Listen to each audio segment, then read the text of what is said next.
everybody. I'm intuitive medium Sandy Duncan, and look who I'm sitting with, my friends from the rescue mediums, Michael Lamport, Edna Dargie, Jackie Dennison, and Alison Wynne-Ryder. Hi, everybody. Hi. Hi, Sandy. Edna, I have to say straight off the bat, the episode that's being covered this week, Ridgetown, just a brilliant choice. It's like it's like a buffet, a big smorgasbord buffet of everything you would want in a rescue show. Is that why you chose it? I think it was one of our favorite shows, and the building itself was just full of history and lots of activity and lots of things. And again, this is one of those shows where the 23 minutes that appears on TV doesn't cover everything that actually happened. Right. I should point out, veryparanormal.com, season 4, episode 6. So S4E6 for everybody following along. And please check out veryparanormal.com. You'll be afraid you did. You'll be happy that you did. So you'll be a bit of both. If you're me, you're a bit of both. So yeah, there was so much here. It was in a pub called the Arlington, run by 2 people who were disturbed by spirit, a very negative male spirit. But Jackie and Alison, to me, this show just broke down in segments more than maybe an average or whatever passes for an average rescue medium show. They're all genius. The premonitions were heartfelt. The rescue was one of the most heartfelt I've ever seen. And then the aftermath, the findings. For everybody watching, I wrote to everyone ahead of this and said I cry every single time I watch it, and maybe other people do too. But can you touch on the heartfeltness, if that's a word, of this episode? I think when we arrived there were so many different, as you say, it's very diverse. There's a lot going on in this particular episode. Right from the start, from the premonitions and talking to the homeowners, right the way through, and on so many different levels. One of the things that I nearly cried at, Alison probably did too, is we got very dirty in the basement. We were covered. We were. Oh gosh, Yeah, there's nothing glamorous, is there, about what we do, Alison? No, there never is there? So I thought you'd gone for a minute. Oh, look at the colour. I know, me too. With trousers and... Oh, I think we need to go get cleaned up. I think we do. I think we need to wash our hands at least. Yeah. But yeah, very strong, very, very strong one this was. You were such good sports too. The arrival was a motorcycle. And Jackie, you were in the sidecar. I was. And I'm thinking, they flew, what is it, 4,000 miles, whatever it is? And then we're going to put you in the sidecar. The rescue mediums are on their way to help. For them, psychic interventions aren't a sideline. Jackie and Alison are renowned psychic mediums who spend their days and nights showing wayward spirits into the light. Yeah, I loved that. I loved being on the motorbike. because we had the choice. Alison wanted to go on the back of the motorbike because you do love motorbikes, don't you, Alison? I do, yeah. We've got one. We've always had one. Yeah. Yeah. And Jackie being Jackie let me. She wasn't being awkward about it, were you? I was quite happy, you know, and because it was quite a vintage bike as well, and I think Skylar, who was I think it was Skylar, wasn't it, whose motorbike it was. He was so good with us. Jackie and Alison are the rescue mediums. Right. I mean, even that's another side to rescue mediums, is the arrivals and things. You know, people are so good to us, aren't they? The perfect tone. It really did, because we're having fun. Yeah. And then it's like, wow. It's like we're having fun to start with. Right. I just remember at one point I was not having fun. There were a lot of times I don't think you were both having any fun whatsoever. No, neither of us were. It was quite a brutal one, actually. Yeah, it was. I'd say brutal in and I'm using the term here because the spirit we encountered was a very dominant, brutal sort of personality, and the schedule was very brutal. Everything about it was like we didn't get chance to go, okay, let's just have 5 minutes. It was boom, straight in there. Yeah. Didn't happen. And then when you were aware of the premonitions initially, did you have any kind of inkling on how sentimental some of those premonitions were actually going to be? No. It came as a surprise for me as well. This premonition was particularly accurate. Would you understand somebody who died in an aeroplane? Yes, very much so. You didn't say accident on your list. It said died in an aeroplane. Died in an aeroplane, and yes. That's exactly what happened. My father had an asthma attack. Oh. And they were flying back from Wales. They gave him the wrong oxygen, and my father died. My mum was left with 3 children on that airplane. Some of the personal bits like that, of course, it wouldn't have been relevant ahead of time for them to have shared that. Right. So, yeah, it came out a little bit later, some of that information. Yeah, that and that's another way how spirit just amazed me totally by the things that they give you that can be very much for the rescue, but can also be very much for the homeowner, and in that, absolutely tragic. Yeah. On the dog, Jackie, we both picked up on a dog in our premonition in different ways, because you got the dog's name. Was it Sasha? Sasha. And how my guides gave me the information about the dog was a large daft dog. A large daft dog. Got a large daft dog. Now, do you want to tell me who that is? That could well be my old dog. And that ties in well with what Jackie said with the name Sasha, because that was her name, Sasha. That's the name of Sasha. You would understand Sasha? Very much so. We've got... Back Sasha. Oh, isn't she gorgeous? Talking about a large daft dog, there she is with... Oh, she's got specs on. Oh, isn't that a fab? Oh, God. Oh, wow. There was a dog involved in the rescue with the man. It was Lou. Oh, there was. Of course, Right. there was. Edna, you're right. That's Was right. it? I don't remember that. Yeah, well, you won't, because you were overshadowed. 9 years old.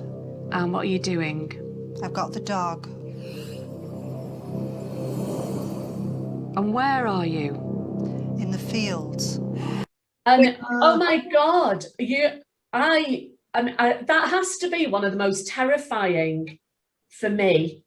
They're all terrifying, you know, when I see you being overshadowed and everything. But you couldn't speak, and you were doing this, and I knew that you were being strangled by unseen hands. He's got his hands like that. They were putting the condition on you of that.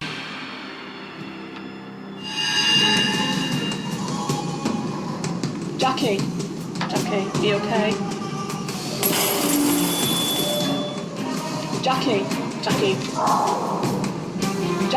can you hear me? The spirit stranglehold tight. Stop it, take it off her. Jackie.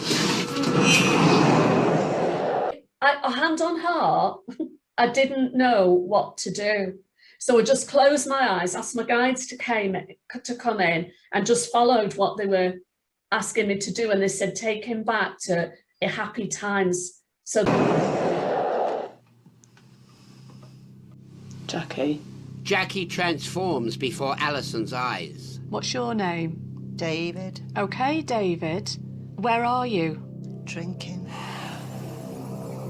You're drinking, but David, we want to take you back to somewhere where you feel good and think about all the people that made you happy, all the nice times when you felt good.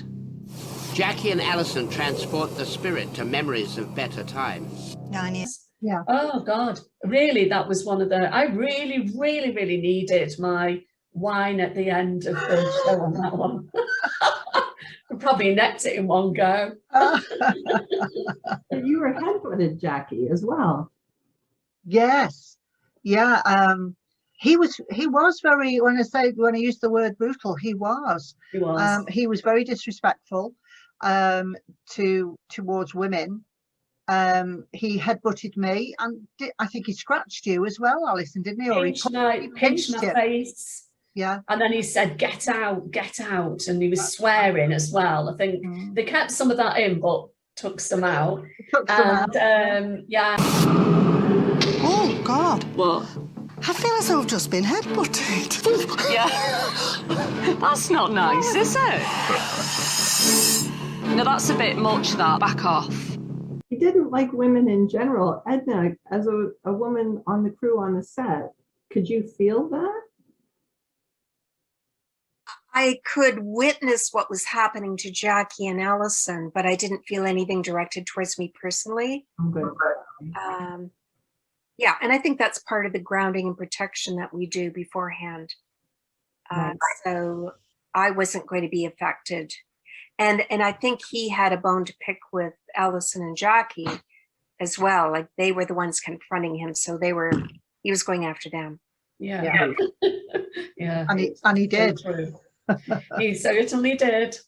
Michael, what was that like to capture on film when you're aware that a negative spirit is actually physically and emotionally impacting Jackie and Alison?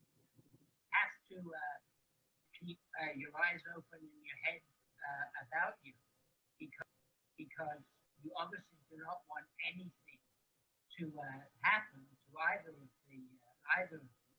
I guess we just sort of play it like, okay, this is still okay, let's not intervene in any way. But if it ever got really, really uncontrollable, somehow we would find a way to intervene. But thank God yet we haven't had to do that. But you're right, this was close. So much closer than this one, that's for sure. The landlady, Sharon, she'd experienced that feeling of aggression from the male in spirit. Was his name David? Was it? Yeah, David. Yeah, that's the name he gave when you were overshadowed. When you were him, I said, "What's your name?" and he said, "David." Yeah, good job I didn't talk in a gruff voice, wasn't it?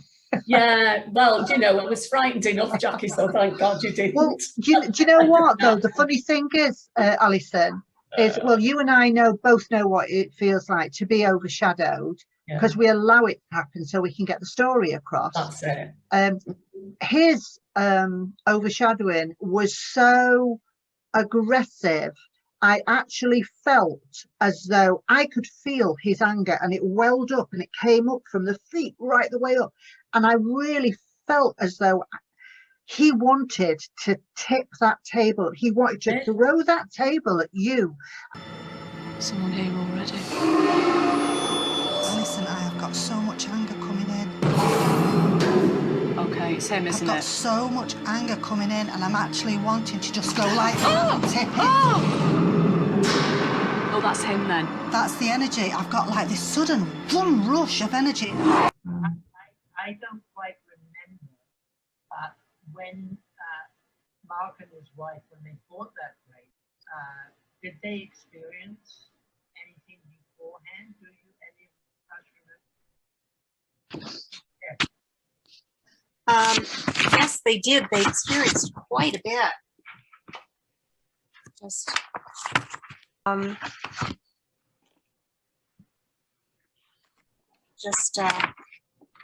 Hadn't Mark seen a male figure walk through a wall or something like that? And that was going down towards the basement, wasn't it? Yeah, he has. They've both seen someone on the dance floor. Their son asked Mom who had passed him. When Mark working later at night, they saw a black cat. They've seen a chair move. That's it. Yeah. The stool or the chair moved a few inches. Just to the back of the basement, I could see an actual figure walk from that side all the way over to that side to just disappear into the wall. I was watching TV, I was playing on my laptop, and the high stool on the middle bar behind us here moved an inch away. It wasn't just a little move or a little noise, it moved an inch. It is kind of unsettling when you're working on your own at night. I said, yeah, Well, the cook had experienced a knife being thrown at her. Oh, wow. Oh my God, I didn't know that. You found a Ouija board on the back of a mirror. Behind a mirror, yes. I mean, how creepy is that? Yeah. You know, Ouija board on its own's bad enough, but on the back of a mirror as well. Yeah. Is that the mirror that fell off the wall, Edna, do you know? Because Jackie had a mirror falling off a wall, I think, didn't you, on your prems? See, there's something about this mirror. A premonition comes true. A mirror that's fallen off the wall. The back of the mirror hides a darker secret. Oh my God. What? Oh my God. What? What's it say? What? I can see it, right? It's a Ouija. Oh no. It's a Ouija board. Yeah, room 8. And I don't know if you remember, but there was a second rescue in this show. Oh, I don't remember. Do you, Jackie? I love this, Edna. I love this. No, what was that about then? Well, just get my notes sorted here. But we really had our work cut out that day then, didn't we, Jackie? Yeah. Yeah. What's interesting is this was after you'd rescued that man, so you guys had to be pretty exhausted. We would have been, yeah. Yeah. And you went back up to room 8 where that Ouija board was. Oh no. Ah. Oh, was it opposite? Was there a room opposite that one, Edna, that we'd gone into? As well, and those were the numbers that you had in premonitions, Right. 6 and 8. Wow. So, you placed the. I'm reading from my notes of exactly what happened. All the transcripts. Good. You were told to put the mirror, the glass on. You put it in room 6. Were identical mirrors from room 6 and 8. So you got the mirror. Right. Alison, you had a vision of a woman between you, and it was Marie brushing her hair in the mirrors. She was I vaguely remember this now, vaguely and very vaguely. She was in a corset with a flimsy negligee, and Jackie, your throat was hoarse, and you had to whisper. And Alison, you got the names Wilbur. Right. And you started to fill the room with light, and the room started to change, and there was orange blossom. Oh, I love the smell of that. Twigs of flowers, appearance of wearing a Sunday dress. Mm-hmm. And it was grand, but she was distraught about something that had happened. She wanted to go to room 6 to see someone. Should we go along here first and then work backwards? It's very... Oh, that's better. And somebody's just touched my... Yeah, I've got cobwebs over my face, but there aren't any there. Somebody's just walked through then. Right. She had a dress with a lace shawl, lovers, purple rain, something finished to end, wanted to get together. Oh. Rejected thoughts to them. Alison, you walked to her from room 8 to room 6. He had a straw boater like a photo. Oh. She went through the door into the light with him. So you connected the rooms and the mirrors. Right. And that which connected the two of them. Yeah. Wow. Yeah. Fairly gentle. But you know what was really neat about this is that she was Marie Besant, married to John Howard Besant, and they came from Wales, just 20 minutes away from where Mark and Sharon had lived. Oh my God. Oh, wow. What synchronicity. When you're giving emotional news and the people that you're helping are reacting, they're crying, they're being emotional, how do you hold it together? Sometimes we don't. Yeah, yeah, exactly. We're both going to say the same thing. We can't always. And it was his mum that came for him, wasn't it, at the end? That was emotional, wasn't it? Yeah, he saw his mum. And who's there? Who's there waiting for you? Mum. She's waiting for you. The rescue begins. But at that part where David's mom shows up, Jackie, as David, because he's speaking through you, your whole face changes. And all of a sudden you get the feeling that David's going to find his peace. Alison, when you say mom's here, thank God, this kind of hope. Yeah, because I can see Jackie's face changing. Right. And it sort of went, because obviously he was so furious through her. And then obviously, had the strangling, and it was just awful to watch, because it looks about 5 minutes on the show, on the film, but we were down there for a long time. I remember that, and my heart was going, and then I just saw your facial expression just relaxes, and I'm thinking, here we go, we're ready now.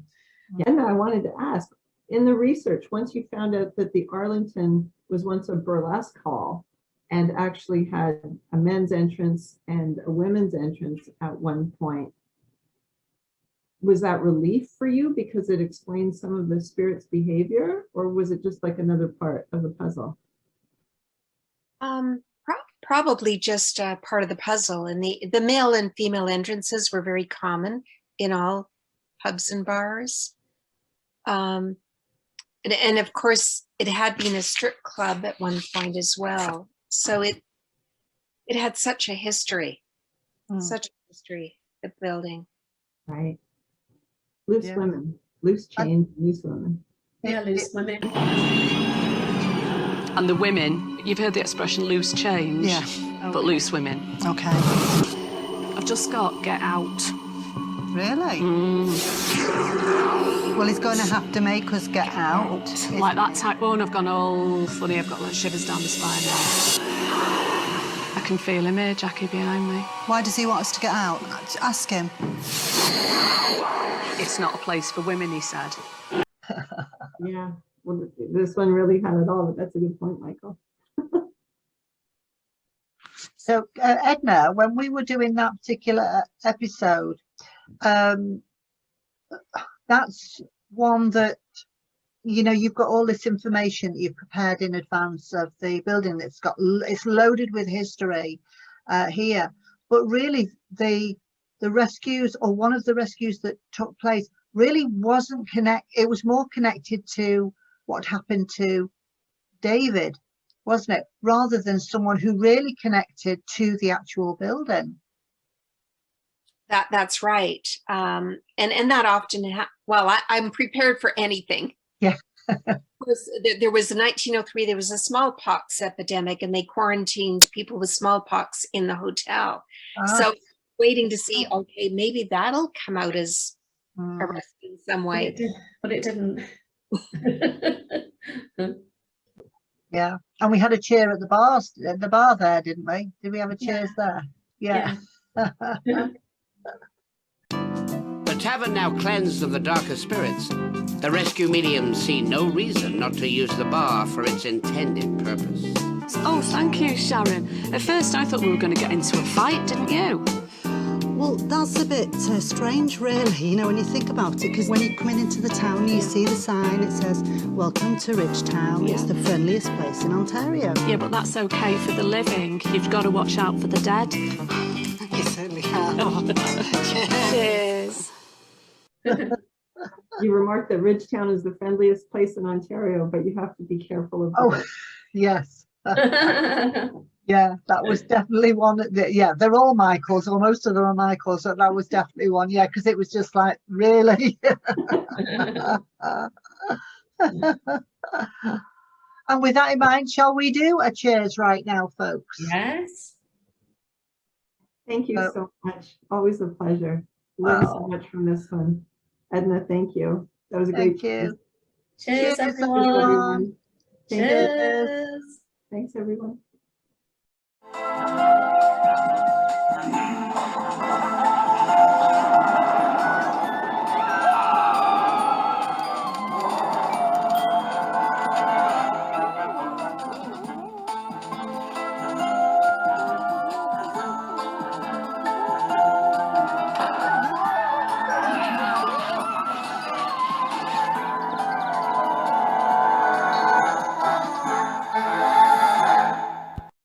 If you enjoyed this episode, please like, share and subscribe to veryparanormal.com, the portal for everything paranormal. You'll be so glad you did. Cheers!